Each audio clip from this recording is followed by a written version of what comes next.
Good evening and welcome to the regular City Council meeting. Today is Tuesday, October 7th, 2025, and it's 6 p.m. Regular meetings are generally held on the first and third Tuesdays of each month in City Council chambers here at City Hall. Madam Clerk Assistant, please call the roll. Yes, Mayor. Councilmember Jennings. Here. Councilmember Winstead. Present. Councilmember Otto. Here. Mayor Pro Tem Johns. Here. Mayor Genoway. Here. Thank you. We have a quorum. Thank you so much. Tonight we have one closed session item. We will now take public comment on the closed session item. Madam Clerk, are there any requests to speak? There are none. Seeing none, the public comment session is now closed. City Attorney Smith, will you please read us into closed session? Yes, thanks, Mayor and Council. Good evening. In closed session night, the council will be having a conference with legal counsel to talk about anticipated litigation, specifically the potential initiation of litigation under Government Code Section 54956.9D4. As far as we know, the facts and theories that might underlie that potential case are not known to potential defendants, so the written disclosure is all that we're providing this evening. Thank you very much. We will now recess to closed session.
Come on.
Okay. Good evening. I would like to call the meeting back to order at 7 p.m. City Attorney Smith, is there any reportable action from closed session? Mayor and council, there was no reportable action taken. Thank you very much. We'll now begin the public portion of our meeting, and as we always do, we will begin with a prayer and a pledge in that order. I would like to invite Pastor Russell Lackey of Mission Lutheran Church to provide this evening's invocation, followed by Brownie Troop 3583 to lead us in the Pledge of Allegiance. All rise. Thank you for letting me be here. It really is an honor, and as I've been here in the city now for under 2 months, I'm amazed at how wonderful Laguna Niguel is. So I'd like to pray a blessing over you. So let us pray. God of wisdom, courage, and strength, we come before you this evening grateful that your mercies are new every day. We thank you for the women and men gathered in this chamber, those elected and entrusted to serve the public good. In a time when division so often captures attention, may their work together be a sign of hope and a beacon of unity to all who call Laguna Niguel home. Grant them discernment to weigh the matters before them wisely, ears to hear the concerns of every resident, and hearts steadfast enough to make decisions that lead to the flourishing of all. Bless this council with the enduring virtues of faith, hope, and love, that their labor might strengthen the bonds of our community and reflect the best of our shared civic life. And as they serve tonight, remind us all that leadership is itself an act of service, an offering for the sake of others. We pray this in the name of the one who came not to be served, but to serve. Amen. Thank you very much, Pastor, and welcome to our city. It's great to have you here. And now, Brownie Troop 3583. Audience attention. Color guard advance.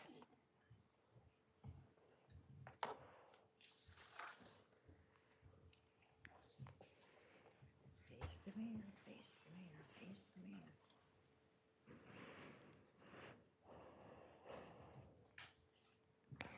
Color guard present the colors.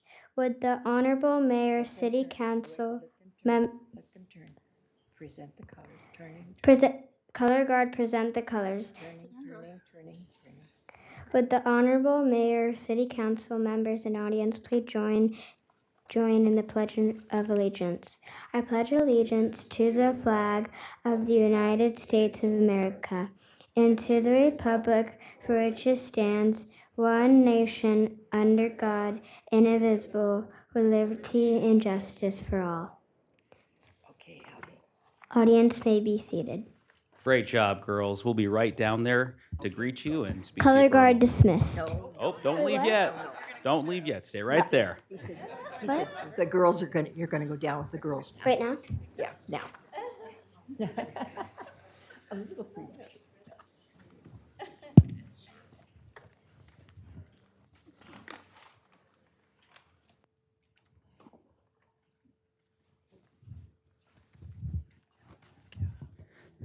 Great job. Can we get a round of applause for these young ladies? Great job. There we go. Boom. All right. Now, I want to ask each of you to tell us your name, what grade you are in, and your favorite part about being a Girl Scout or a Brownie Scout. Okay. My name is Ava Navarro Rose, and Your grade? my grade is second grade, and my favorite thing is being a brownie is everything. My name is Ellie Perry, and I'm in second grade, and my favorite thing about being a brownie is being with my friends. My name is Layla Shariba. I'm in second grade. My favorite thing about being a brownie is we get real brownies. My name is Mackenzie Mejia. I go to St. Anne's School. I'm in second grade, and my favorite thing about being a brownie is that we get to sell cookies. Yes. All right. Well, thank you so much for being here at City Hall and leading us in the Pledge of Allegiance. Let's get some pictures.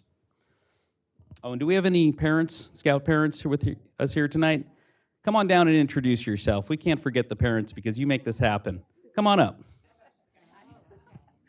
Tell us your name and grade. No, I'm just kidding. All the way up. Just tell, Um, tell us your name. Hi, my name is Samira Gassemi Shariba. I am actually the troop leader. It's our third year at St. Anne's, and these girls have been doing this. Most of them have been doing it since kindergarten. We have some newcomers as well, and it's been a blast. Yeah. My name is Christina Navarro, and I'm Ava Navarro's mom. I'm Victoria Perry. I'm Ellie Perry's mom and one of the cookie coordinators, so please buy cookies. Buy too many.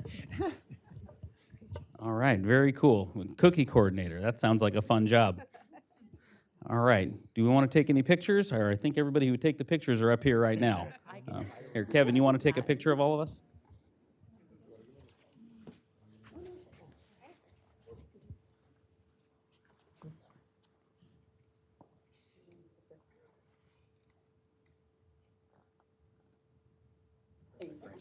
Who's going to dismiss us? You want? Color guard dismissed. Color guard dismiss. Okay, American All right, great job. Thank you so much for being here. flag. Let's get real. American flag. Yes. You're dismissed. Are you sure? Yeah.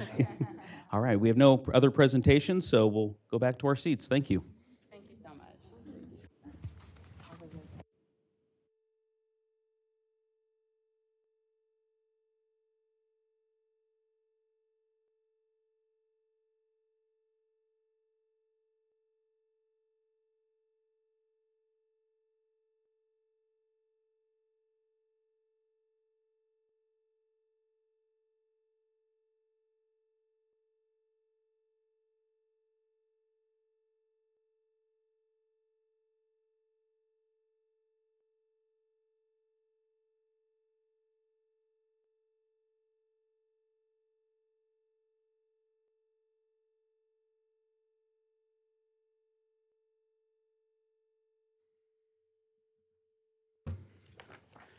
All right, we will now move on to public comments. Any person wishing to address the City Council is respectfully asked to complete a gold-colored request to speak form. These forms are available back by the door at the entry of our council chambers. Please be aware that the time limit will be 3 minutes for each person to speak. This is a time for members of the public to share comments with the City Council. The Brown Act does not allow the City Council to respond to speakers at the meeting. However, staff will follow up and respond to questions or provide information as needed. Speakers will be called in order from the request to speak forms. To allow equal time for speakers, minutes may not be given to another speaker. You may have another person read your written statement. City Clerk Assistant just handed me a few forms that were filled out. It appears here these are all for a council discussion item that will come later in the meeting, and we will open up public comment during that point of the meeting. So seeing no further general public comments, public comment period is now closed. We will now move on to our consent calendar. Are there any items to be pulled from our consent calendar? Seeing no items to be pulled from our consent calendar, is there a motion to adopt our consent calendar? Moved by Councilmember Jennings, seconded by Councilmember Winstead. Members, please vote. The consent calendar is adopted unanimously, 5-0. Thank you very much. We will now move on to our public hearing item. Our public hearing item this evening is the approval of the resolution for property tax correction between the City of Laguna Niguel and the City of Laguna Hills. City Attorney Smith, please introduce this item. Good evening, Mayor and Council. More than 20 years ago, there was a dissolution of the Laguna Niguel Community Services District. That district was a bit of an anachronism from pre-incorporation, where parks and recreational services and revenues for them were tracked separately from other city functions here. So this city applied to the Local Agency Formation Commission to have the Community Services District functions and Laguna Niguel city functions merged together. There was a handful of parcels in that Community Services District that were actually not in our city, but in the neighboring city of Laguna Hills. So when the Local Agency Formation Commission approved this reorganization, it decided correctly that all functions, including parks and recreation, should go with those parcels to the resident city, i.e. Laguna Hills. There was one little glitch though, and that was that a resolution like this should have been adopted by each of the participating cities so that the revenues on the assessor's parcel would track the properties on their way to Laguna Hills, where, by the way, they receive full city services from that city. The request has come to us that we complete, after 21 years, that unfinished work. And so this resolution correctly allocates the ad valorem taxes on those parcels from Laguna Niguel to the city that services them for all purposes, your neighbor, Laguna Hills. So that's my report. The recommendation is to adopt that resolution, taking care of that paperwork. It will be sent. There's already been a companion resolution adopted by your sister city. They will then be forwarded to the county for completion and correction on the assessor's rolls. Thank you. Are there any questions from council members? Seeing none, I will open public comment. Madam Clerk, are there any requests to speak on this item? No, Mayor. Seeing none, public comment is closed. Is there a motion from the council? Moved by Mayor Pro Tem Johns, seconded by Councilmember Jennings. Members, please vote. It is adopted unanimously, 5-0. Thank you. We will now move on to our City Council discussion item. Our first item is the introduction of ordinance number 2025-236, prohibiting the sale and distribution of kratom and nitrous oxide products. This item was requested to be placed on the agenda by both myself and Mayor Pro Tem Johns. Mayor Pro Tem Johns, would you like to start by providing us with some information on this item? Yes, thank you. I want to start by showing the city council members in your red folder, you are all provided with a copy of the California Narcotic Officers Association letter. This was provided to me by CNOA, California Narcotic Association. CNOA represents just about every police and sheriff's department in California. I was a member of that for 24 years. I'm currently still a life member of that, even though I've been retired for 12 years. However, I did not seek this. They saw that it was on our agenda. They provided to other cities, and ours is just another one of the cities. They're showing their support for the kratom initiative, or our order. So please take a look at that when you get a chance. Kratom, or as I know it, 7-0, is sold in gas stations, smoke shops, liquor stores as various products and dietary supplements. This makes 7-0 extremely accessible to minors. Medical research has shown a high risk of dependency, withdrawals, and overdoses from kratom, or 07. The FDA states kratom contains many of the same chemicals as opioids. It is illegal in Malaysia, which is one of the Southeast countries that actually produces this, so they have made it illegal in their country. This is dangerous stuff. We do not need this in our community. Bottom line, kratom is dangerous, not approved as a drug or a dietary supplement, and easily accessible to minors. I urge the City Council to approve this ordinance to protect our community. Thank you. Thank you very much, Mayor Pro Tem Johns, and I think you hit the nail on the head. We do have a letter from that advocacy group, that law enforcement advocacy group, that lays it out pretty well. This ordinance is basically the same exact ordinance that has been adopted by a number of other cities, including the County of Orange. And when it went before the County of Orange, it was supported by both our sheriff and district attorney. I think it makes sense that we adopt it here in Laguna Niguel. And so are there any other, actually I have to open up for public comment now. Madam Clerk, are there any requests to speak? There are none. Okay, seeing none, public comment on this item is closed. Are there any questions or discussion from the council? Yeah. Councilmember Otto. Thank you so much for bringing this forward.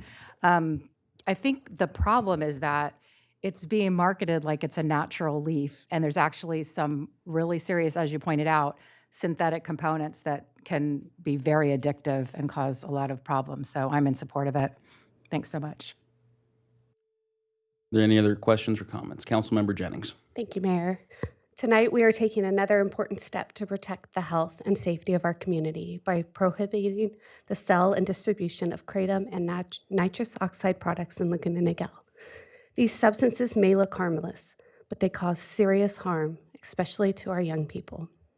Kratom has been linked to additional and dangerous side effects, as nitrous oxide, often misused, can lead to lasting health damage. This ordinance is about prevention and protection, helping parents, schools, and law enforcement keep our community safe. Thank you, Mayor Genoway, Mayor Pro Tem Johns, our city staff for their thoughtful work on this issue. Laguna Niguel has always been a caring, family-oriented city that looks out for one another, and tonight's action reflects that commitment. Thank you. Thank you very much. And with that, Mayor Pro Tem Johns, would you like to move the item? I will, thank you. And I will second the item. Members, please vote. Mayor, Yes. would you like to read the title?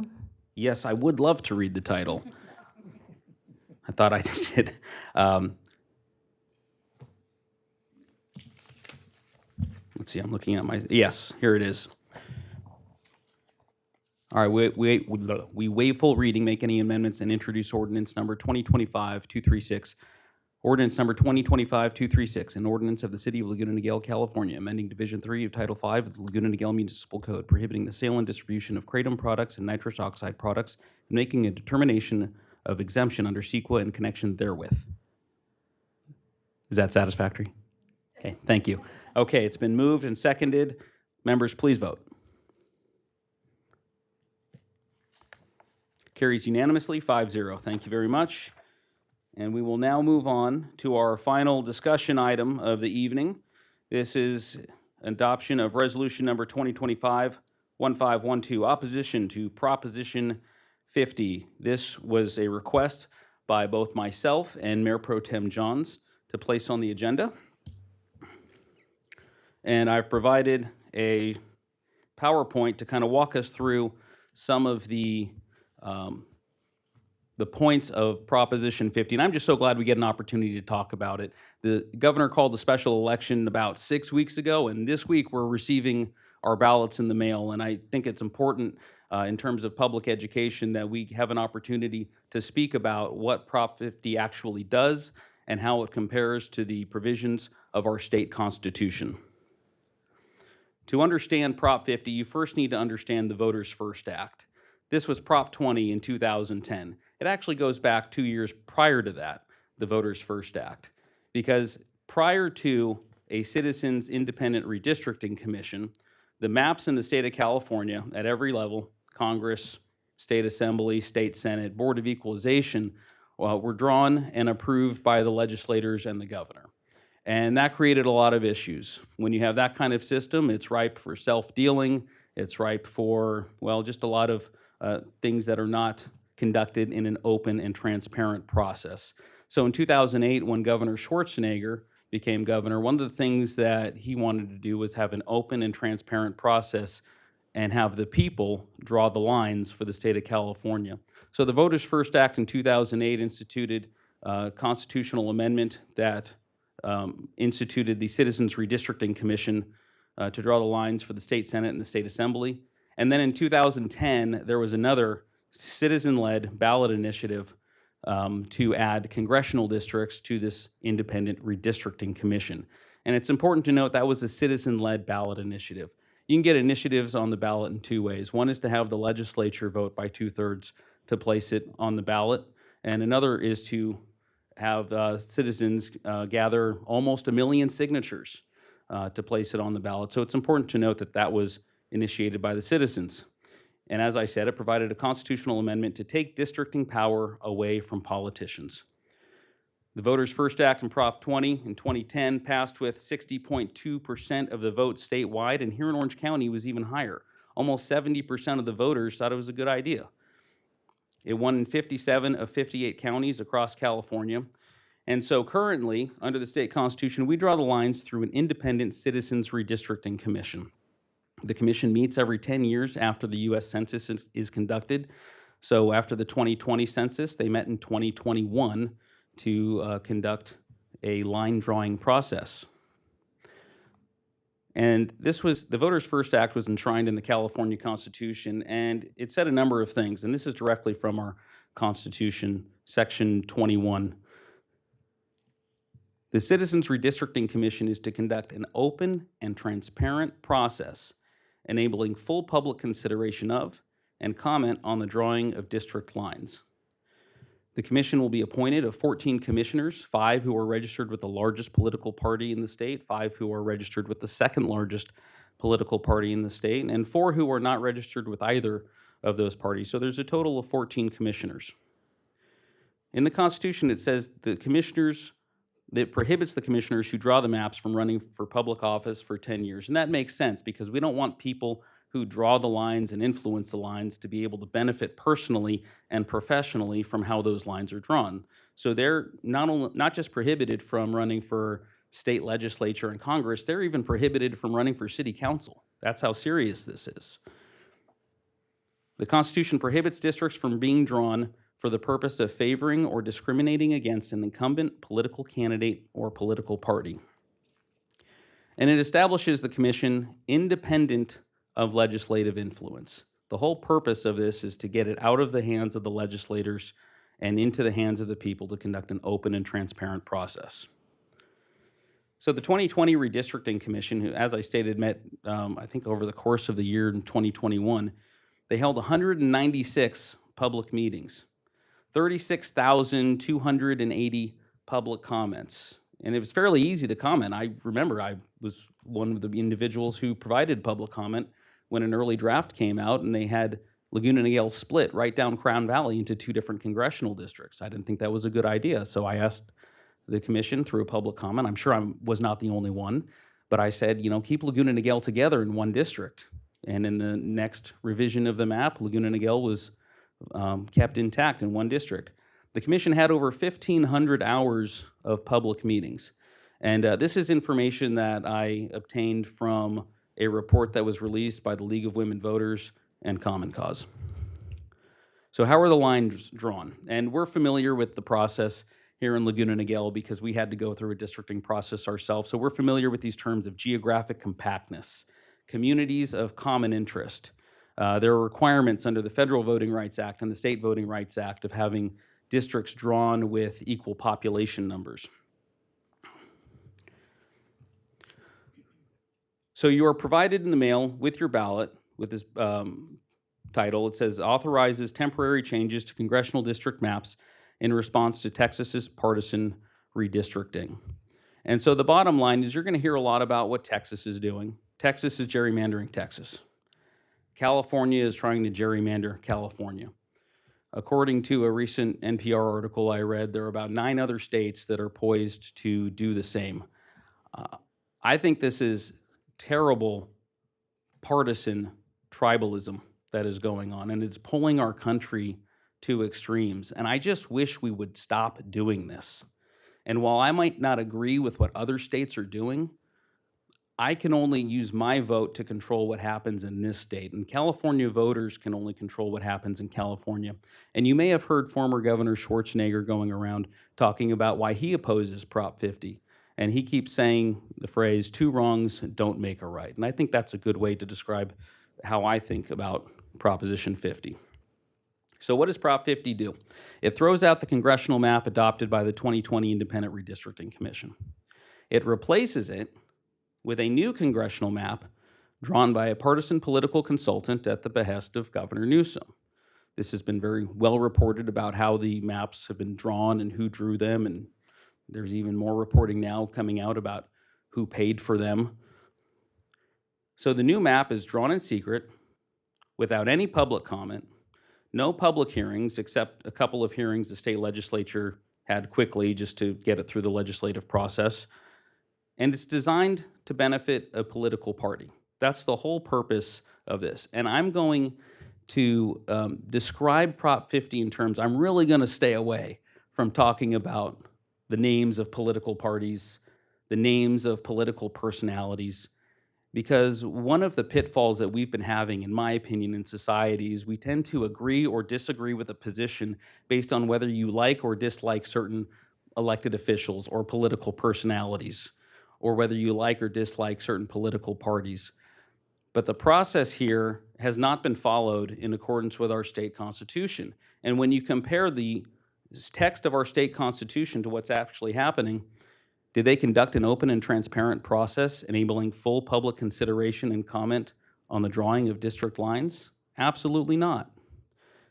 Did the legislature prohibit districts from being drawn for the purpose of favoring or discriminating against an incumbent political candidate or political party? No, the whole purpose of Prop 50 is to benefit a political party.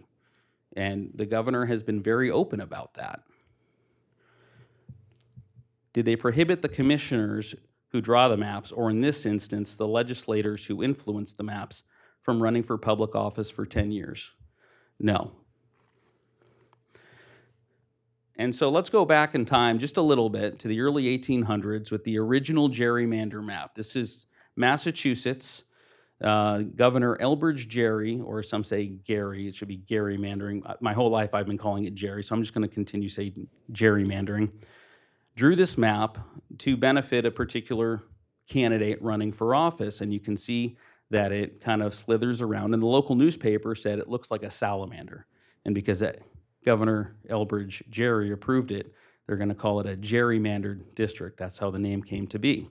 And it's so well known that Merriam-Webster Dictionary actually has the definition that is to divide or arrange a territorial unit into election districts in a way that gives one political party an unfair advantage.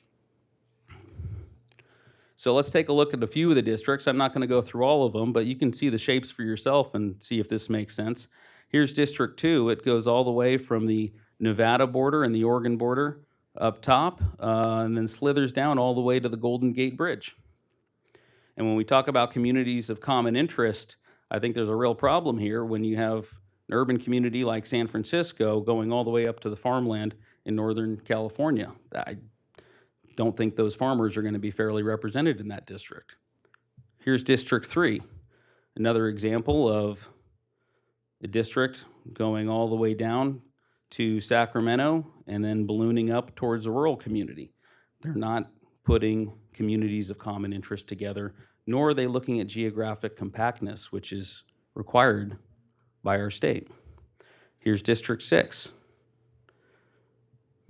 I don't even know what that shape is. District 9. I don't know how you make this make sense. District 20.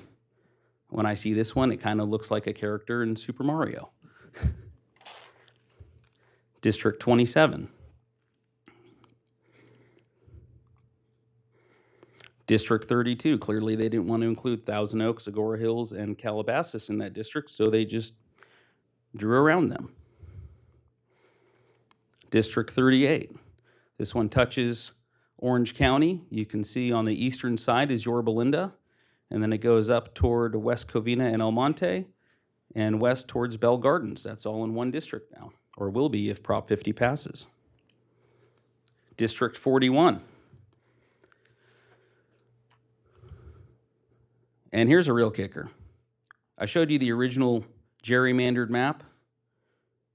Well, in Prop 50, here's District 45.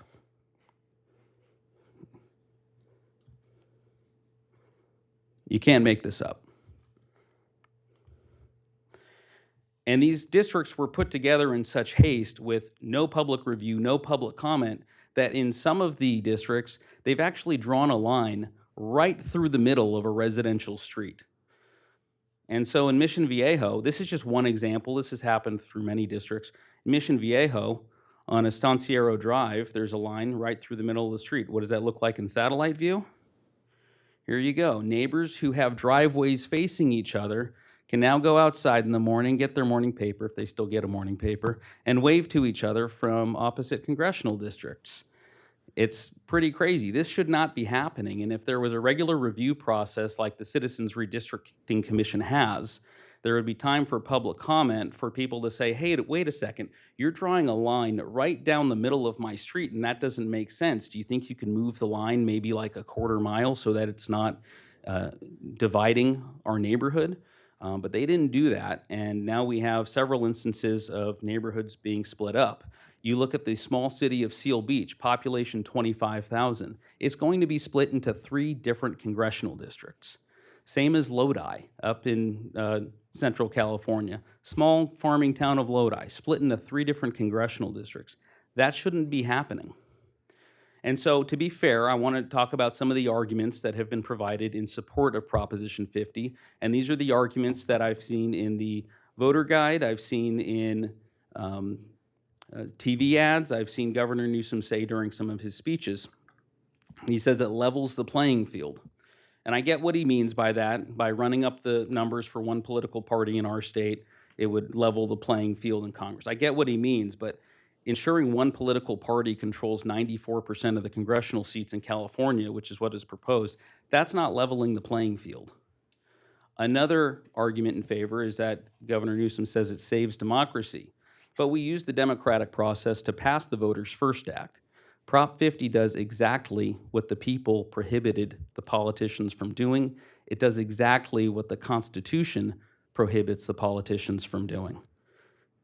And he says it retains the redistricting commission. And this one really irks me because it's just not true. It rejects the work of the redistricting commission. It takes away the purpose of the redistricting commission. It circumvents the redistricting commission. And so how much will this special election cost the taxpayers? According to the California Department of Finance, it's over $280 million. And that's not including the postcards that have to be mailed out by the Secretary of State because they recognized an error that was sent out in the voter guide with the numbering of districts. That'll cost a few million more. But so far, just from the taxpayer perspective, this is costing us $280 million. And let's talk just for a moment about the phrase that is used in the ballot title. It says it authorizes temporary changes to congressional district maps in response to Texas partisan redistricting. You'll notice when they want to characterize Texas, it's partisan redistricting, but when they talk about California gerrymandering, it's only categorized as temporary changes. It's not so bad, it's just a temporary change, not a big deal.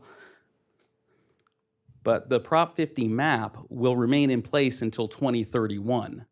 So that's about 6 years, 5 or 6 years. That's not temporary. I don't know who would say that's temporary. And Prop 50, and temporary also insinuates that we would be going back to regular order. Prop 50, it directs the commission to resume enacting congressional maps in 2031. But just using my common sense and life experience, I've got to wonder, will the politicians really give this power back to the Citizens Redistricting Commission? You have, there will be about 5 new members of Congress. You think they're really going to give those seats back to the other side through a normal order, through regular order redistricting commission? I really don't think so. And just my own speculation, I think this is a sunsetting of the redistricting commission. I think in a few years there will be a new justification about why they don't need to go back to a redistricting commission. And the state legislature will probably expand their power to not just Congress and drawing congressional lines, but they'll probably expand it to state assembly, state senate, and the Board of Equalization. So I really have to ask, and I hope somebody can answer this for me. If this is truly temporary, if overturning the work of the Citizens Redistricting Commission is how we save democracy, then why would we ever go back to the commission? Why would we reverse that which saves democracy? And so I'm asking the council tonight, for the sake of adhering to our state constitution, adhering to regular order, that we resolve that the city council opposes Proposition 50 in the special election for taking the power to draw congressional district maps away from the people and giving it back to the politicians in defiance of the democratically adopted Voters First Act of 2010. Thank you.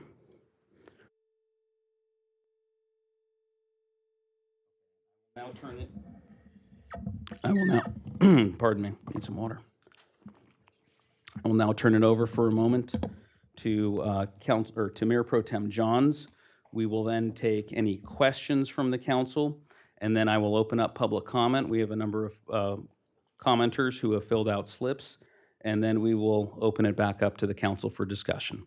Mayor Pro Tem. Thank you, Mayor. We just went through districting right here in Laguna Niguel. We were not allowed to create districts that look like that. They had to be contiguous. They couldn't wander off in different directions. We were given specific limits of what we could do. We lived within that and we did it. We followed the rules, we followed the law, and we did districting properly. You did a fine job of explaining what this is all about, and I appreciate everything you said, and you made it very clear. I just have a few more points I want to make on this. My wife and I also spoke during the 2021 Citizens Redistricting Commission about changing the district map and splitting Laguna Niguel. We both stayed up until midnight each night that we were able to make comments, and we did so. That was done in 2021 because we lost population. It wasn't done just to simply change the district maps. It was done because our population in California shrunk and they took some seats away from us in Congress. So we had to recreate the maps. It was done for a purpose and a reason in 2021, not simply for what Newsom has said, a tit for a tat. He said, and it's very clear, that if Texas does this, we will do that. It wasn't for any other reason other than political maneuvering.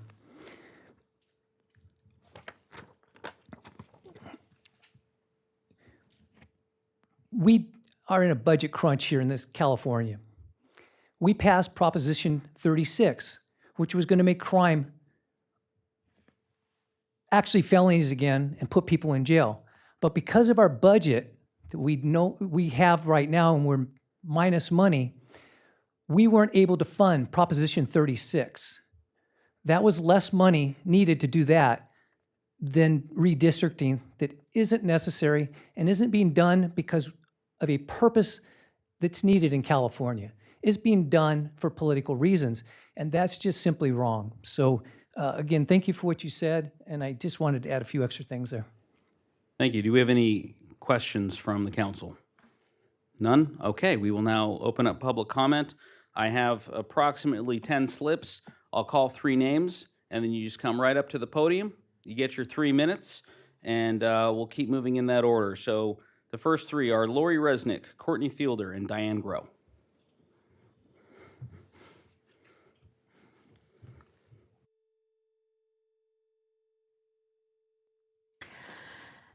Good evening. My name is Lori Resnick. My husband and I live at 29562 Tamron and have owned our home in Laguna Niguel for almost 21 years. The gist of my remarks is that I would like to see the council either remove the item from the agenda or vote no. Let's keep national politics out of city council meetings. First, a compliment. This year, I started attending these city council meetings either in person or online. I've really appreciated the well-run meetings, the online agenda with the linking documents, backup documents, and the informative reports from the council members. My request is let's keep national politics out of these city council meetings. I have 2 points. First, I don't want to see our city council meetings become the forum for political grievances. We've already seen public comments at other meetings this year with requests for resolutions on political topics. Does anyone want to sit through half an hour of political discussions or comments before every meeting? And do we really want to bring divisiveness, increase the divisiveness and bring it here to our city council meetings? I think that's what this is doing, and I don't think this is the proper forum. Second, the city has a legislative platform.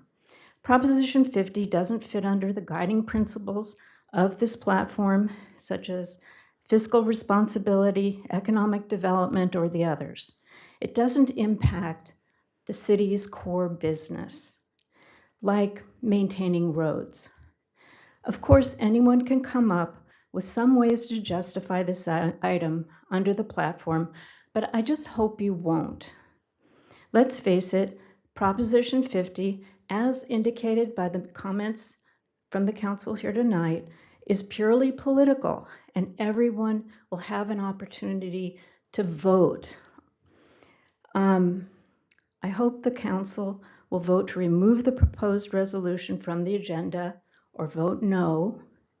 Please, let's not encourage political divisiveness unless clearly affecting a core city function. Let's keep national politics out of the city council meetings. Thank you for your time. Thank you.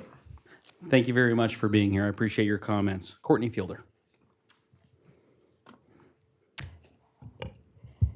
Hi, I'm Courtney Fielder. Am I supposed to give my address?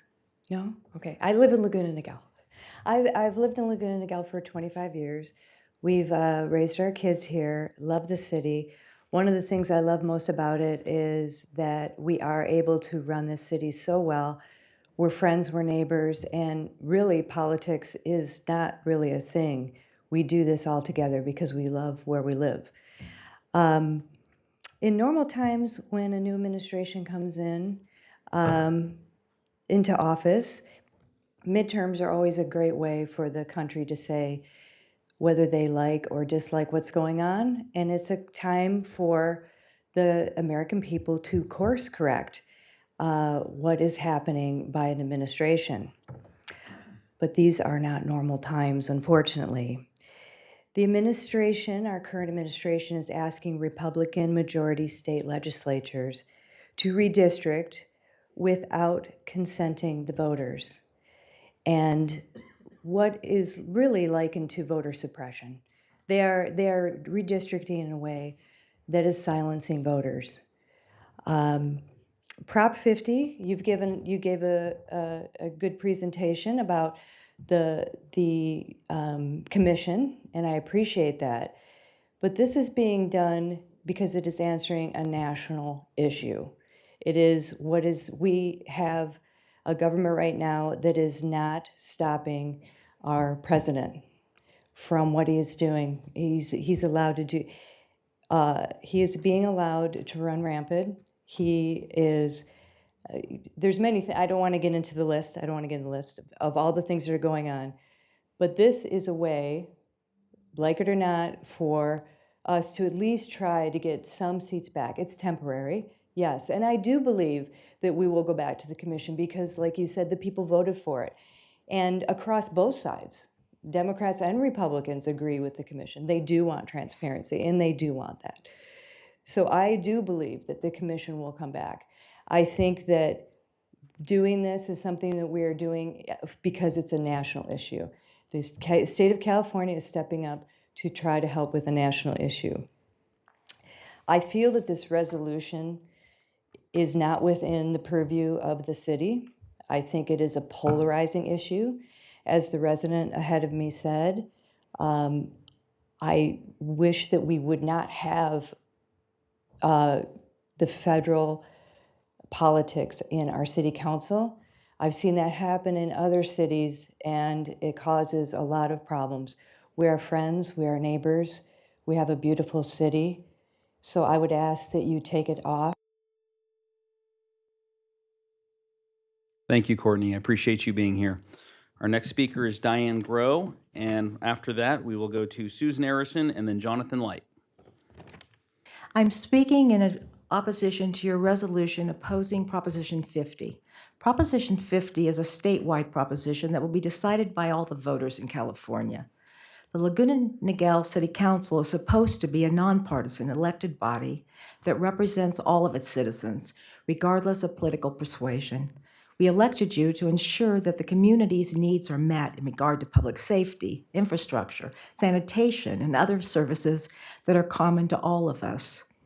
Instead, you have chosen to ignore your core responsibilities in favor of meddling in state and national politics that serve no benefit to your constituents.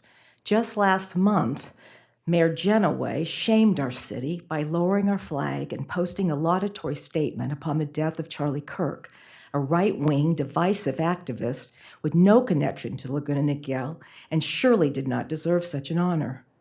This month, you're attempting to put your thumb on the scale in a statewide election. Again, an action that does not reflect the views of all the citizens that you were elected to represent. While your motives are sadly obvious, your actions come at the expense of your responsibilities. A case in point is that for the past 15 months, my neighborhood has struggled to have our trash picked up on a consistent basis. I've contacted CR&R and the city staff person who manages your contract more times than I can remember. Just last week, I called on 3 different days, and only yesterday was the trash finally removed. I've heard all manner of excuses, but the problem persists. With all due respect, quit padding your resumes with partisan actions and attend to the business that you were elected to do. Maybe then I'll get my trash picked up. Thank you, Diane. And if at any time you have a problem with any services such as trash delivery, please feel free to contact us. We'll get right on that. All right, Ms. Aronson. Hello, my name is Susan Aronson. I'm a resident of Laguna Niguel. I'm first going to read to you my prepared comments, and then if I have time, make some responses to your presentation. I'm here to voice my strong opposition to the resolution on the agenda to oppose Proposition 50. I urge you not to support the resolution. As City Council members, you are entrusted to represent all residents of Laguna Niguel. You are not elected to advance your own political agenda or your own political careers or a political agenda that does nothing to support our city services or fulfill your duties as our City Council members. Hopefully, we all agree that partisan political gerrymandering is not good or democratic. However, Prop 50 was triggered in response to actions taken in bad faith by other states specifically to implement legislative priorities that will end up hurting California and our city. I hope you recognize that our city and our state will likely suffer additional losses of federal funds if California doesn't fight back against the political gerrymandering in other states. We have already witnessed the willingness of the current federal administration to withhold funds to states, cities, organizations, universities, etc., for not aligning with an extremist agenda that departs from the basic ideals and guarantees embodied in our federal Constitution. Similarly, we are witnessing a closely divided Congress's failure to act as a check on the unconstitutional exercise of power by the current administration. If Prop 50 fails, things will only get worse. This is not politics as usual. There is no benefit to Laguna Niguel if Prop 50 is defeated. As mentioned, its defeat will impact national legislative priorities to the detriment of our state and our city. We will see it in the likely loss of federal funding, an undermining of the social and economic safety net, and move our country further into treacherous anti-democratic territory. The only reason to vote in support of the resolution is to advance personal political careers, certainly not to help the residents of the city. Please vote against the resolution. Voting in support is a complete abdication of your responsibility to faithfully execute your duties and be responsible financial stewards of our city. Now, in response to the comments made by Mayor Genoway. First, I was struck by your emphasis on regular order. And I hate to bring this up, but this city council has departed twice when I've been here from regular order in your failure to follow regular order and to prevent the natural succession of council members to the mayoral position. So let's put aside your claim for regular order. As to the cities you mentioned, let Lodi, let Seal Beach, let Mission Viejo deal with their city. That's not our issues. Our issues are to take care of Laguna. Thank you very much. I appreciate your comments. We will now move to Jonathan Light and then Melissa Waters and Pat Lests. I hope I pronounced that correctly. It was hard to read. Good evening. My name is Jonathan Light, and I'm a Laguna Niguel resident. And like the first speaker, I'm trying to understand the value of bringing Prop 50 on today's agenda and how it helps our city. I know council members can't respond to public comments, so you're not going to answer me now. But when the council opens up the discussion, I'd really like to understand the specific benefit to the citizens of Laguna Niguel by voting no. I understand, and you did a nice presentation. I understand your personal feelings. I understand why this is wrong, and you'll see later on why I understand it could have been wrong. But your personal feeling and your personal vote aren't part of what the city council should be doing. As a council, you should focus on improving our city and the life for our residents. And what I actually believe is Texas and Missouri have done exactly what this council appears to be against, tipping the scales. And like the adage that Governor Schwarzenegger had said, I do believe two wrongs don't make a right. However, I was also brought up with the adage of not sitting quiet and passively letting wrongs happen if you can do something about it. I was also brought up that you don't change the rules in the middle of a game. Seems to me that Texas and Missouri have done just that. Therefore, I see California Prop 50 as hearing to the point of not sitting by idly. From my personal standpoint, I would have been against the redistricting, all the points you have, had not Texas and Missouri done this. So they have. So I see little choice in making the national playing field a little more fair. So when you discuss Prop 50, can you please let the residents know exactly how this improves city life and why it's important to agendize it tonight for our city residents? Thank you. Thank you, Jonathan. I appreciate your comments. Melissa Waters. Hi, I'm Melissa Waters, and I live in Laguna Niguel. First of all, I'd like to thank the City Council and all the city staff for all the hard work you do to keep our city running smoothly. I'm here today to express how very strongly I believe it is wrong for you to take a position on Prop 50, the redistricting proposal, as representing our entire city. Declaring a position on this doesn't accurately speak for our entire city, and thus would misrepresent perhaps most of us. Our city is the registered voters are about 1/3 Democratic, 1/3 Republican, and 1/3 no party preference or other parties. So please feel free as individuals to speak out. We still have free speech. Please do not speak as elected city officials for all of us, because this subject does not require our city to speak as one entity. So again, thank you. Please do not proceed with this. Thank you, Melissa. I appreciate your comments. Pat Lests, followed by Karen Carey and Leo Connolly. Hi, my name is Pat Letts. I live in Laguna Niguel. I've lived here for about 5 years, so I'm relatively new to the community.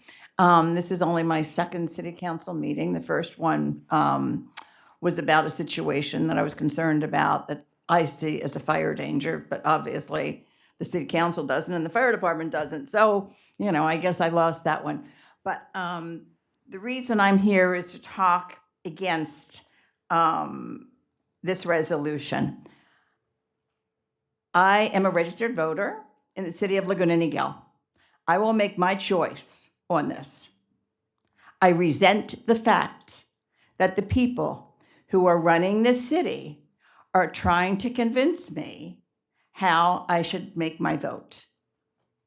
I do not think that it is the responsibility. I do not think that it is the position. I don't know about the legalities of it, but I know that I did not elect the people that I elected to this board to make decisions for me on what is happening on the national stage. Your job is to make sure that Laguna Niguel continues to be beautiful, that our landscape is taken care of, that our streets are taken care of, that there's some control over the kids on the e-bikes, and all of the things that, that make our city a pleasant place to live. This has nothing to do with it. And I really don't care about your personal politics, but I do care about mine. And I do not want you telling me how I should vote. Thank you. Thank you very much. Karen Carey, followed by Leo Connolly. Good evening, City Council members. My name is Karen Carey, and I've been a resident of Laguna Niguel for 12 years. I want to thank you for your time and dedicated service to our community. I'm here to respectfully ask the council not to take an official position opposing Proposition 50 and instead allow the voters to decide on this issue. Thank you again for your time and service. Thank you. Leo Connolly, followed by Joan Tateyama and Susanna Bortz. Yes, I'm Leo Connolly. I've lived in Laguna Niguel for 52 years. I am somewhat dismayed as of late by what appears to be a bias in the city council, but that is another issue.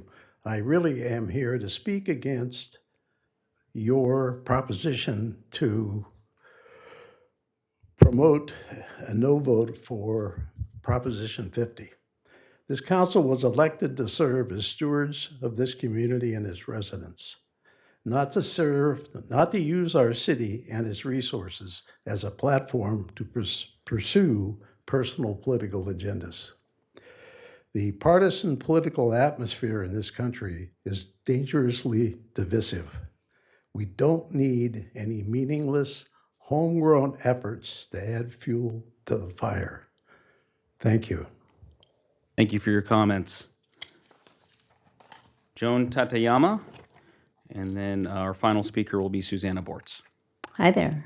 I actually came tonight to say thanks for our booth location at the Summer Festival, because it really was nice to be able to see the sheriffs from right from the booth, and we only had one heckler on Friday night, and I don't know if he was like for or against us, because he kind of just threw some comment over his shoulder, and then I think he saw the sheriffs, just left. So thanks again for that. I think it worked out really well, the way you had the booths positioned.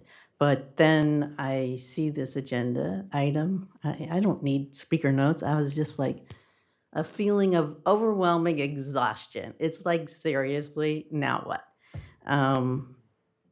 I know this isn't something that's illegal for the city council to do, because I did check and look it up, and it's like, but is it necessary? I mean, you guys did such a great job on the presentation of, what's been going on in the city. I thought it was great. You did a really good job.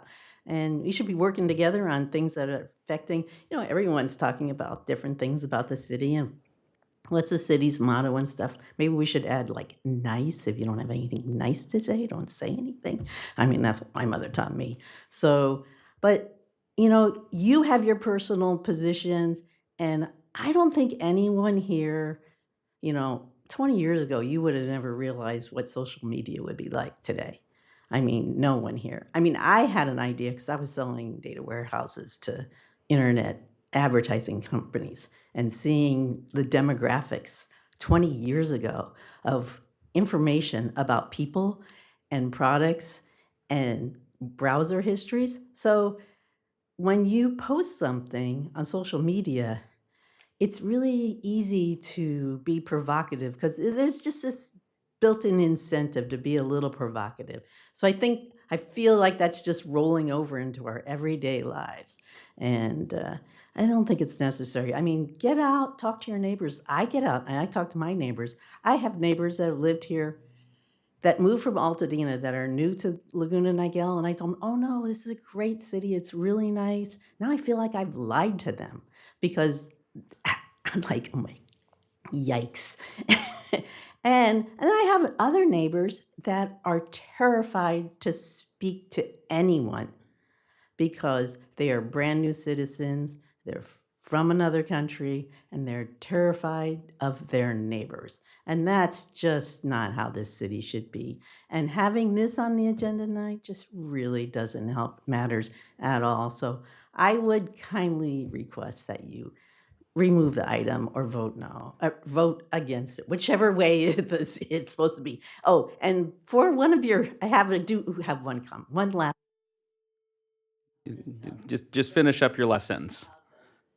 In 2016, there was a line right down my girlfriend's condo complex, and one voted in one district and one voted in the other. It is a condo. So the commission has never been perfect. All right, Just thank saying. you very much, Joan. And I remember your comment about the Sea Country Festival booths, and I'm glad you had a great time at the festival this year.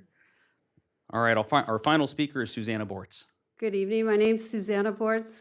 Our family's lived in Laguna Niguel for 34 years. And I'd like to thank the City Council and the city staff for our beautifully maintained streets and our medians. Our housing tract was just re-slurried. On Saturday, I went to the craft fair, and outside there were kids doing something that looks super fun out in the amphitheater. I love our new recycling programs and the EV ports. Your diligence is evident every day. I thank you. What I don't understand is why the City Council is taking a stand on Proposition 50. We rely on council opinions for local issues, but this is not a local issue. This is a state descended from a national issue. In 2025, citizens have almost endless sources of information. We voters are easily capable of finding information and using our own ability to reason and make decisions. We need our city council, but not to direct us on issues outside of the city business. Thank you for listening. Thank you very much, Susanna. Madam Clerk, do we have any more requests to speak? Okay, it looks like we have one more that's being brought up.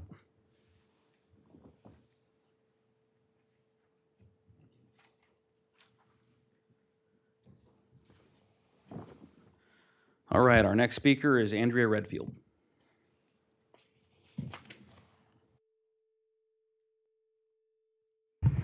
Good evening, Honorable Mayor and council members and staff. My name is Andrea Redfield. I'm in Beacon Hill. And having spent hours drawing and submitting district maps, I too see the clear abuse of our democracy and disenfranchising of our voters. We all know our state is much more bipartisan than its representation evidences. That being said, I very much appreciate the City Council standing up against partisan actions by our state and supporting democracy through bold stance to stand up to politics, supporting our state's constitution instead. This action makes a clear stance against the state's fiscal failures, spending $280 million plus, which we clearly don't have. What people fail to recognize is that the state of Texas was sued by the DNC, and they lost. Hence their requirement to redistrict, which we didn't have. So clearly this is a political stance, and I appreciate the council standing up for our Constitution, and by doing so, it in fact stands for our city and its ethics, morals, and legality. So I do support your action. Thank you. Thank you very much. Madam Clerk, do we have any more requests to speak? No. Seeing none, public comment is now closed. I guess we will take a motion first and then move into discussion. No, just move it. Okay, so let's just move into discussion. Do any council members want to speak on this? Councilmember Otto. Thank you. So I'm kind of blown away by all the comments because I feel very similarly. And I'm just blown away that everybody kind of had the same thing to say.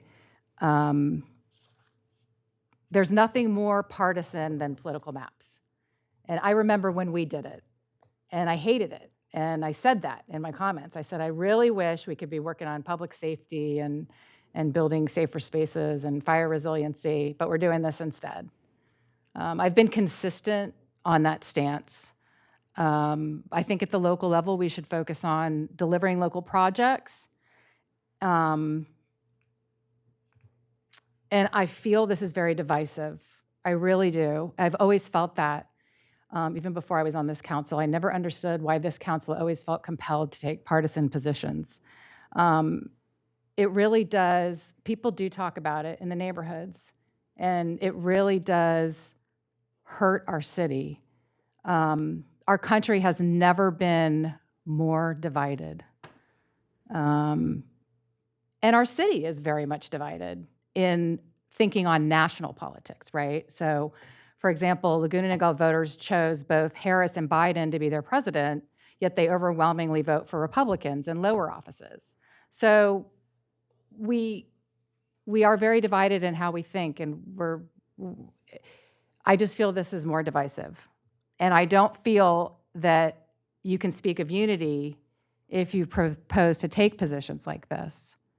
Because I don't want to make residents feel unwelcome or I don't want to create divisiveness. I just don't want that. And so I want to be a real unifier. I want to genuinely work to make our city a better place. I just had a fire resiliency workshop, and I'm focused on that. I want to make that better for our city, and it doesn't matter what your political party is. I want you to live in a safer city. The city of Laguna Niguel will remain intact in one congressional district. So it actually doesn't affect the city.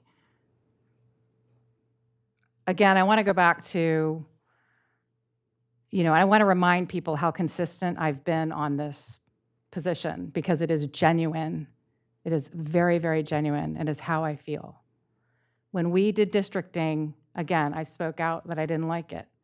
On Proposition 1, and I want to make this very, very clear, because I know that there are some in the city who have twisted some of my positions on this council. So I'm going to be really, really clear in my communication tonight on this, and I'm going to go back to Prop 1. Prop 1, I voted no to oppose. I stayed neutral because I didn't think Prop 1 affected the city. And what I'm trying to illustrate here is that I have consistently thought that we should stay out of this kind of stuff that doesn't affect our city. Look at all the people that took their time tonight to come out tonight. That's how passionate they are about this. That's how much they care about this. And so I'm going to let the voters decide on this one. I will make one comment. I'm not going to go through all the details and all the arguments because, again, that would be creating divisiveness. But I am going to say one thing about it.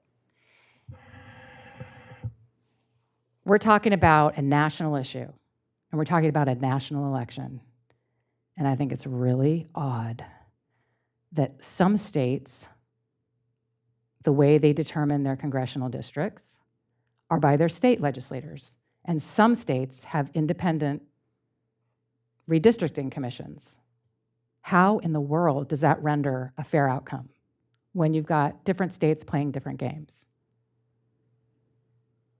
I think, and I will mention this tonight, and that is, I think everybody should have an independent redistricting commission. We should all have that. Every state should have it. And in fact, there's a bill in Congress right now to do that. And that would feel fair. But nothing feels fair right now. And I feel that it's very divisive. I can't say that enough.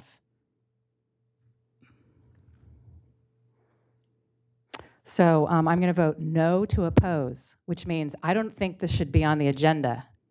Just like Prop 1, I voted no to oppose. I'm voting no. I don't believe in abstaining. I believe in voting. That's my job. I was elected to vote up here, and I'm going to vote. I'm going to vote no to oppose this because I don't think the city should be meddling in national affairs. That's my comments. Thank you. Any further comments? Councilmember Jennings? Thank you very much, Mayor. We're not trying to be divisive. We're just trying to point out the facts. And this is my opinion of why I feel that this is bad, because it takes away our independent oversight. We've created this commission. As Councilmember Otto just said, every state should have this, and now we want to take it away? It takes it out. It reverses the progress that we have made by putting politicians in charge of drawing their own districts, the very conflict of interest voters wanted to prevent. Once politicians control maps, transparency and public trust decline. It opens the door to gerrymandering. Legislative control allows partisan manipulation of districts to protect incumbents or one political party. I don't want that. I want everybody represented.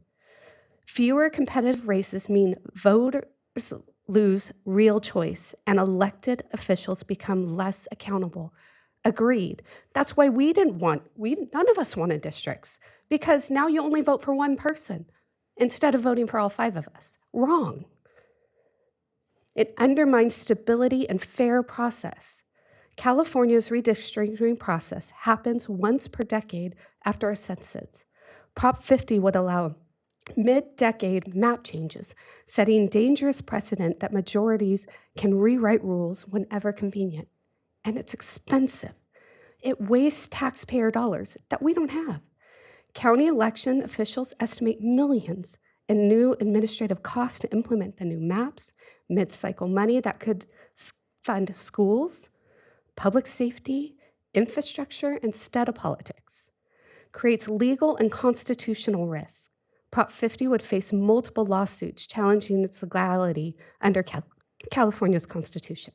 If overturned, it could trigger confusion, duplicated costs, and erosion of confidence in election integrity. It disturbs local representation. The proposed maps would split established communities, weaken local voices, and representation in Congress. This is why I feel that it is bad for us. I think we need to keep maps fair and independent.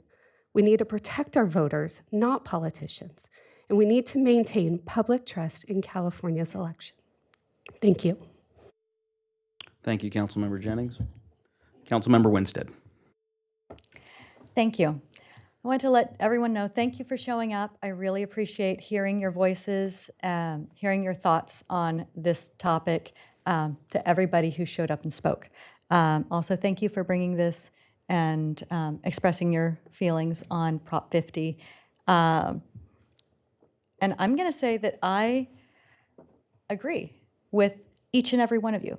I agree that Prop 50 is bad for the state. I think that it's hypocritical. I believe that 2 wrongs don't make a right. And here it says that Prop 50 asks the U.S. Congress to change federal law and propose an amendment to the U.S. Constitution to requiring redistricting be done by fair, independent, and nonpartisan redistricting commissions nationwide.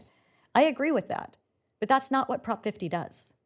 And Prop 50 is going to take power away from the California Citizens Redistricting Commission. And I don't believe that it's going to get it back. I think that California did it right with the Voters First Act. I think the California voters got it right with the California Voters First Act. And it should be a template that's used throughout the country. But I also don't understand why this is here, why this has anything to do with our city council. Am I going to vote no on Prop 50? Absolutely. Am I going to encourage other people to vote no on Prop 50? Yes, I will. But I think that we need to focus on what's happening in our cities, how that impacts our residents, the streets, and so forth, picking up trash, and I think that that's where we need to focus. Just at our last city council meeting, I was talking about how I really appreciated how cohesive my council member colleagues were and supportive of each other. This isn't consistent with that. And I just would like to request that the resolution be removed from the agenda because I think that it sets a unfair, I don't think this is the right direction for our council to go at this current time. I think we need to focus on other things. If that's a motion, I'll second it. There's a motion and a second. If you wouldn't mind, if I can finish up my remarks, then we'll have a vote on your motion to remove this from the agenda. And let me just finish up my... So a couple of you have asked, first of all, thank you all for coming tonight. One of the great things about our city is that even when we disagree, we can do it agreeably, in that we can have a civil discourse. This is great. One of the reasons I wanted to have this discussion is to have a discussion so that we can have different viewpoints presented, because this was thrown on the ballot faster than I've ever seen something go to the ballot, less than 90 days. All of a sudden, the commercials are going up. Everybody's trying to spin their position.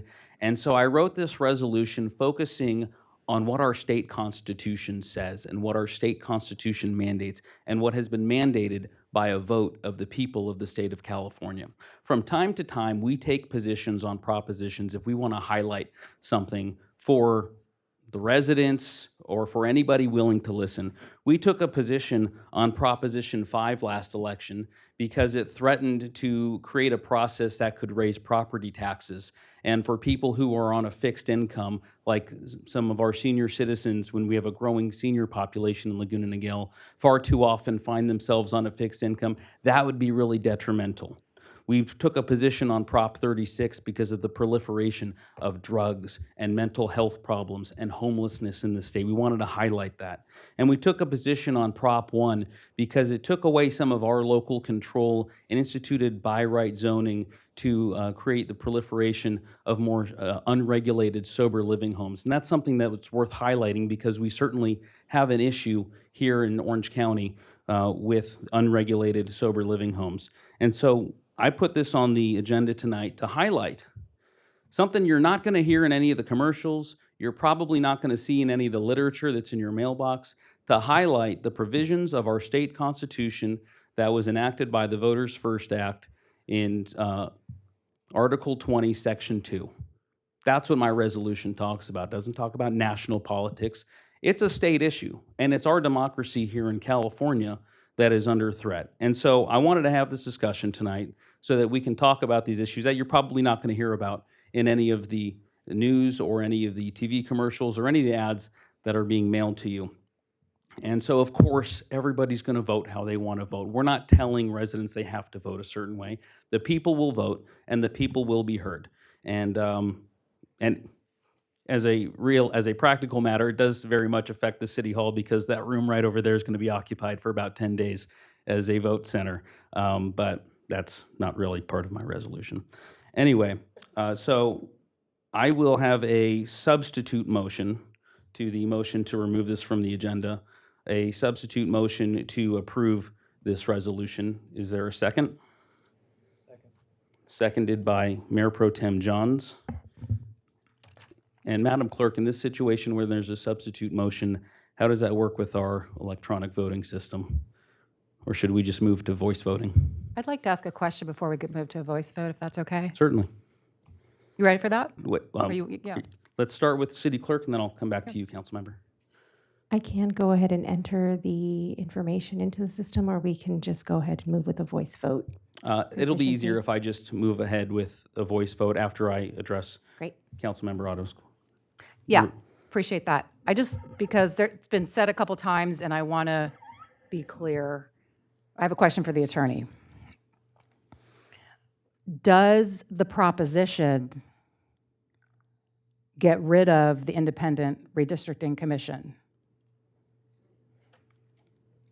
I'm not that read up on it. What it does is defers the decision of the commission or its reactivation until after the next census. It reactivates it for after the next census, It's right? presumed to come back then. Right, yeah. so every 10 years we have a census, so that'll be 2030.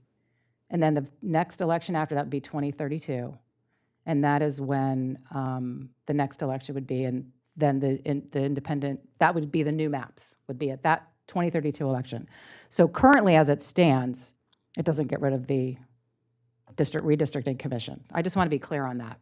I understand that something else could happen, but currently, as it is now, it doesn't get rid of that. Right, and in my understanding, which I think I'm well-versed enough to answer that question, no, it does not. It leaves the Independent Redistricting Commission on paper, but it circumvents the work of the the 2020 Redistricting Commission, and it gets rid of that 2020 map, I understand. replaces it with the map that is offered by the governor and the legislature, and then ideally, this is what it says in the voter guide, in 2031, our state will go back to the Redistricting Commission. Right, we understand it the same way then. Yes. Great. Okay, All thank right. you. Just wanted to be sure. Okay, so there's been a motion and a substitute motion Any further comments? Okay, so we will begin with the substitute motion. City Attorney Smith, did you have anything to add? I think you can hear the substitute motion because it disposes of the first motion by passing it. So yeah, the substitute motion you can hear first. Okay, so the substitute motion is for approval of this resolution. All in favor, say aye. Aye. Aye. Any No. opposed? No. Any abstentions? The motion carries 3-2, and that disposes with the motion of removing it from the agenda. So thank you very much, and thank you all for coming tonight. That concludes this discussion item.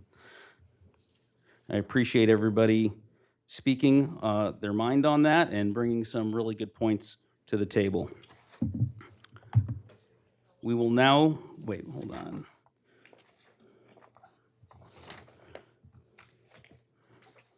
We will now move on to City Council, City Manager, and Department reports. Do any council members want to speak? Councilmember Jennings? Thank you. First, I would like to thank our incredible staff in the chamber for the wonderful State of the City. Mayor, you did an incredible job. That was wonderful, and what a great venue. So wonderful job by everybody. And October is Breast Cancer Awareness Month, a time to honor survivors, remember those we lost, and support everyone currently battling this disease. Early detection truly saves lives, and we encourage our community to stay proactive about their health, schedule regular screenings, and remind loved ones to do the same. And this Saturday, are you talking about?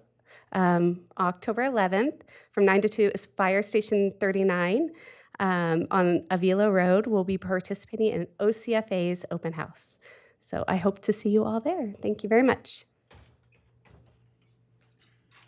Councilmember Winstead. Yeah, I'll make it brief. Just wanted to share that I wanted to share my appreciation of Parks and Rec Department Director Harmon and his crew over at Sea Country Community Center, because that was a wonderful hoedown with James Kelly Band. Was able to enjoy it with my husband, some friends, Mayor Pro Tem Johns, his wife. So had a great time. My husband asked, he doesn't make it out to these things very often. He goes, "Is this a regular occurrence?" I'm like, "No, babe, it was just a party for you." So, so thanks. And then also the Fall Boutique and Crafts Fair, that was a lot of fun too. Really helped me just soak in how talented people are in our city. There's a kiddo, his name's Grayson, and he made these wooden bowls using a lathe and took one of those home, and so he made the bowl. It was great. I think he's probably like 13 years old. So that's pretty neat. And some other handicrafts and things like that. Got some beef jerky. It's Dad's Bourbon beef jerky, and I don't think I'm sharing it with my husband. So, but anyway, it was great weekend, and afterwards went up on Saturday, went up to the Botanical Preserve, and it was wonderful just seeing people really enjoying the Botanical Preserve and seeing there were some ballerinas that were up there at the labyrinth at the top, and they were in the little dome having their pictures taken. So it was fun seeing a whole bunch of ballerinas up there. So get out there, enjoy the wonderful things that the city has to offer. Councilmember Otto. Thank you. I just want to recognize a couple things. I want to recognize Hispanic Heritage Month. I'm a little bit late because it runs from September 15th to October 15th, and I missed it in September. So I just want to recognize those contributions of our Hispanic Americans. And I want to congratulate the city staff on a great State of the City. It was so creative. We did it, for those of you who don't know, we did it in a movie theater, and it was a wonderful idea. And the decorations were amazing, Jennifer. And everybody that came out of there said that they really enjoyed it and they liked the change up. So it was really nice. And we all survived the big screen. I think we did pretty good. It was a little terrifying at first, but we got through it. I also attended the South Coast Conservatory Dance-a-thon this past weekend. For those of you who don't know, South Coast Conservatory is a family-owned production and training facility in disciplines from ballet to the aerial arts. And so they do this annual dance-a-thon every year, and they raised $51,000 to support student scholarships, training equipment, expanded programming, and dance-based charities. So it's a great outlet for young people and older people who want to dance, and you can also rent out rooms there as well. So congratulations to them. They're a great asset to our city. And those are my comments. Thank you very much, Mayor Pro Tem Johns. Okay, with such a heavy night, I'm just going to keep it light. I have a few things I do want to say, though. So I'm going to start with the state of the city. I heard from so many residents of how much they enjoyed it and had a great time. So I want to thank City Manager Letourneau, I almost said Tammy, sorry, and your staff. It was a great job. I have one issue. Next year, I need to be cut out. It'll be much better without me in it. But it was great, and we had a great time. The venue was amazing, and people really enjoyed the fact that they were able to mingle, enjoy food, not just sit at a table and be stuck just with that. Not that it's a bad, but they got to actually mingle and talk with a lot of people. So thank you very much. As Councilmember Winstead said, the hoedown was amazing. The James Kelly Band was great. I do not know how to dance, and I still didn't take those dance lessons there, but it was a great job, and thank you very much for that. I was on September 29th. I did the Knights of Columbus golf tournament. I had a partner of Courtney, her husband, Joe, and I had Rob and Julian as partners.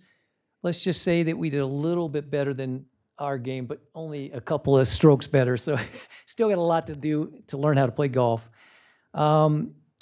Friday, October 3rd, I attended the crosstown rival Dana Hills versus Aliso Niguel football.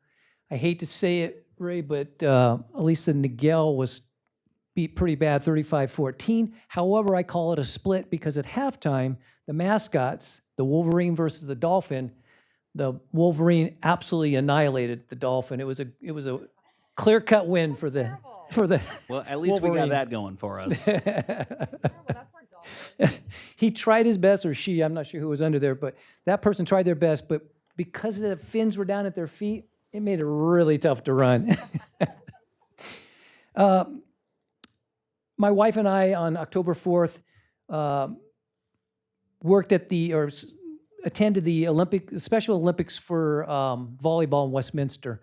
My wife and I try to do that quite often. We really enjoy it. Those athletes are amazing. They have such a great time. They get so into it.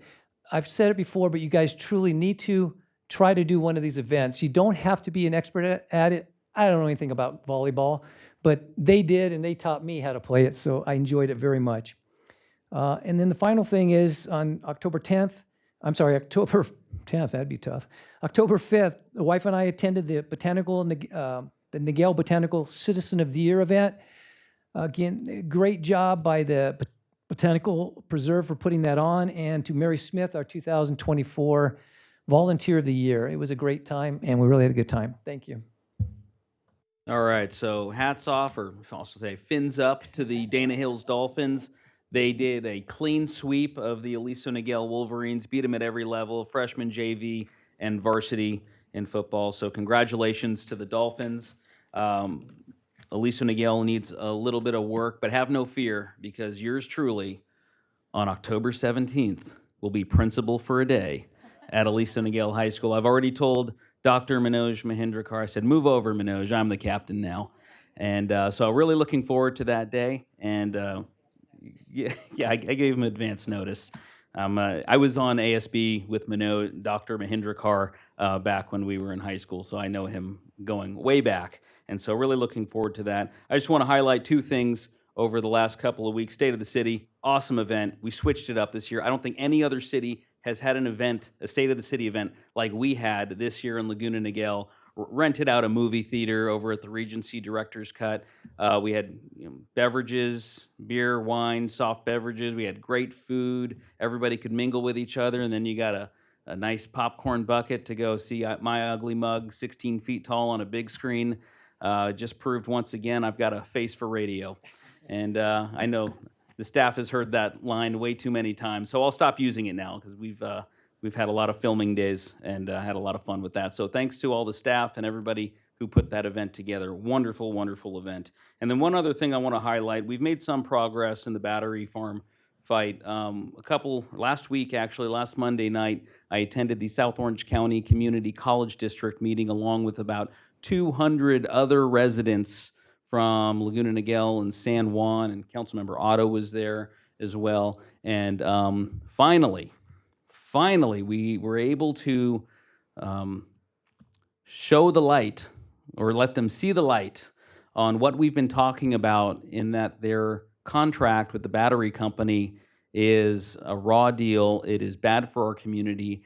The energy company, ENGIE, would not have an application before the State Commission but for the college district being swindled into signing that agreement, whatever you want to call it, community benefit agreement, grant agreement. And so the college district heard from a lot of residents, heard from me, heard from the mayor of San Juan Capistrano, and they voted unanimously 7-0 to begin unwinding that contract and to come back at the next board meeting with an agenda item to rescind their agreement with the energy company. However, ENGIE does have one more community benefits agreement that they've entered into with the Second Harvest Food Bank. Second Harvest Food Bank has agreed to take $500,000 in exchange for having this community benefits agreement to support the application of ENGIE. I'll just say, I don't divulge personal discussions, but I've had discussions with their CEO, and I hope they can see the light as well. And so I'll continue to be contacting Second Harvest Food Bank to show them what a terrible idea, and this is for our community, that it threatens a regional disaster. And I don't need to go through all the reasons why. We've heard them 100 times already. But that's some good news on the South Orange County Community College District front. And so we'll keep fighting that fight for the residents of Laguna Niguel. City Manager Letourneau. Thank you, Mayor and City Council. We have a few reports this evening. The first is by Division Chief Summers. He has the quarterly OCFA report for you. Thank you, Honorable Mayor Genoway, City Council, City Staff, City Manager Letourneau for the opportunity to provide the Orange County Fire Authority's quarterly update. The Orange County Fire Authority provides education and outreach through our community education specialists and your firefighters. During this quarter, we participated in the following events: the Sea Country Festival, the City of Laguna Niguel Summer Camp, school visitation for Little Heaven Daycare, fire safety presentation for Cresta Villa Senior Living, a school visitation for KIE International Montessori, fire safety presentation for Costco, school visitation for Mission Lutheran, and numerous fire station tours and car seat installations at Laguna Niguel's fire stations 5, 39, and 49. As Councilmember Jennings mentioned, this Saturday, October 11th from 9 to 12, will be OCFA's open house at Laguna Niguel Fire Station 39, so please come out and visit and meet your Laguna Niguel firefighters. Laguna Niguel's firefighters continue to hone the skills required to fight structural wildland fires effectively, treat the sick and injured, and respond to all hazard incidents within Orange County and throughout the state of California. Examples of our all-hazard training during this quarter include the following: High Point Rescue Training, which included simulated rescues requiring our personnel to set up rescue systems for extracting victims from inaccessible locations such as confined spaces, creek beds, and steep terrain. Self-contained breathing apparatus training. The Orange County Fire Authority has recently replaced their self-contained breathing apparatus with newer technology. For the past 3 months, your firefighters have been busy training with the new self-contained breathing apparatus in simulated fire conditions, including civilian and firefighter rescues.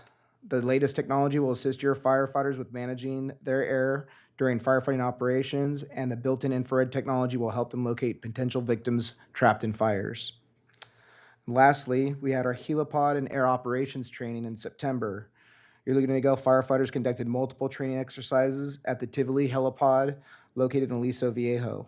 The training focused on how to supply water to the Tivoli helipod and rapidly refill OCFA's Firehawks. The training ensured your firefighters can effectively support air resources during wildland fires. On August 20th, your Laguna Niguel firefighters responded to the Beacon Fire, a fast-moving vegetation fire threatening homes in Laguna Niguel. The incident was supported by an OCFA Firehawk helicopter, an OCFA Bell 412 helicopter, a helitanker, 2 hand crews, 2 dozers, and more than 150 firefighters. Battling the blaze in steep terrain, we halted the fire's progress in under 2 hours, saving multiple homes. I'm happy to report that no lives or homes were lost. I have a short video to show.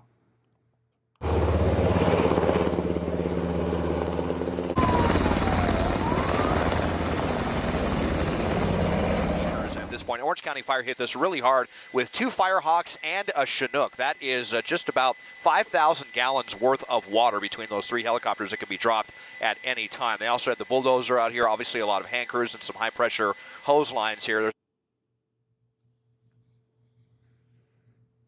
And this is the city of Laguna Niguel. OCFA says that this started right about 3:26 this afternoon, so just before 3:30.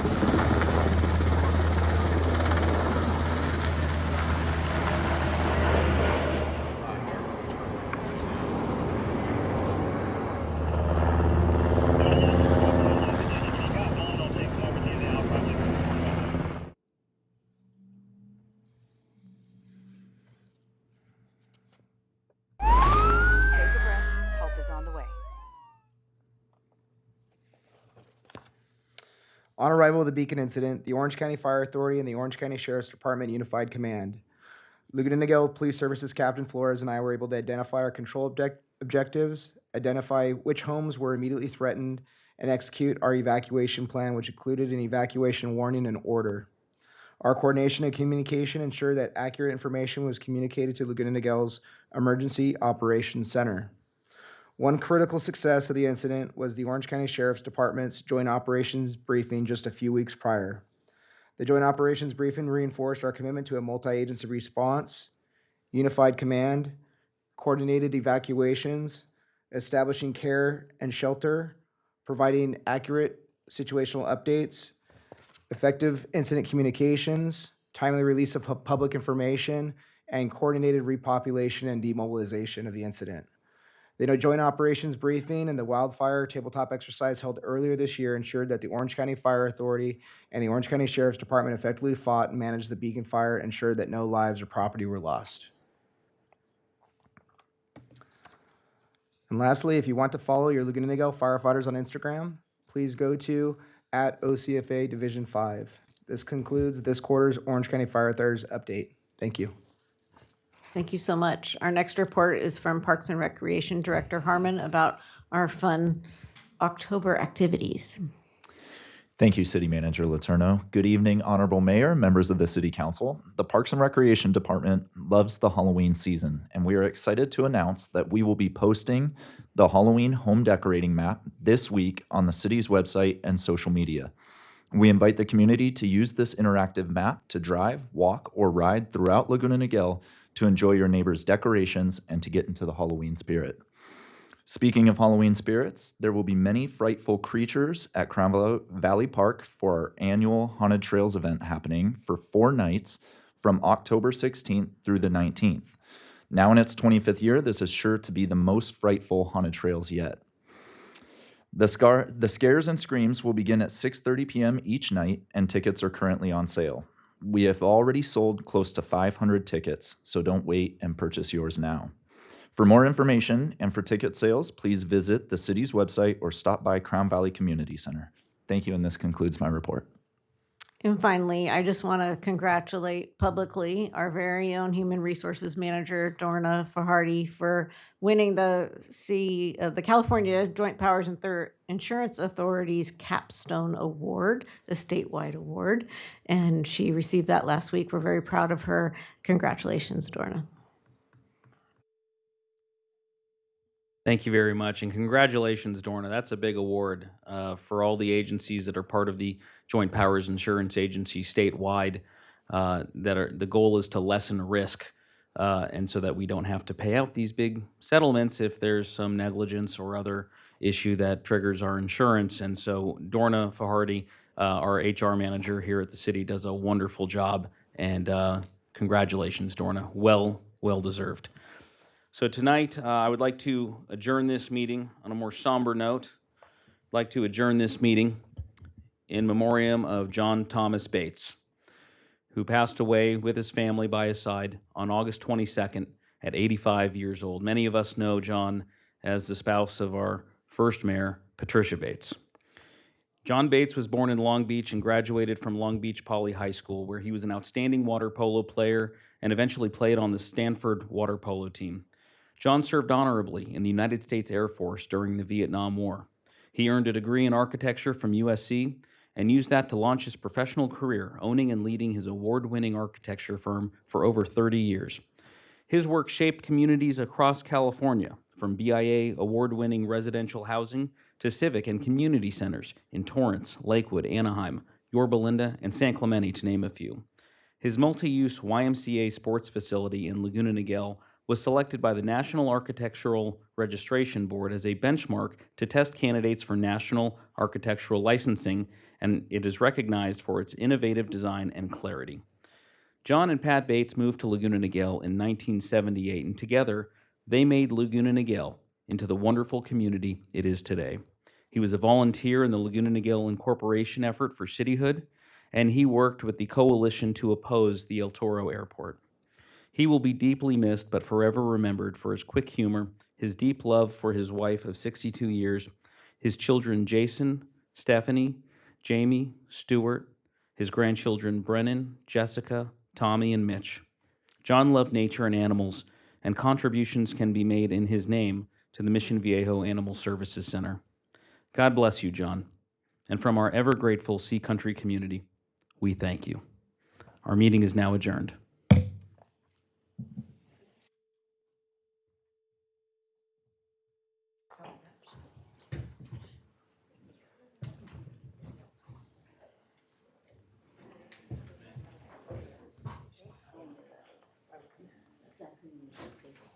Oh, not me. No, but she's my work partner. Oh, but, yes, no, Jennifer, she's Dorna. She's not here tonight, but she did awesome. Yeah, so we'll have her watch it tomorrow. Yeah, it was. Thanks, Dan.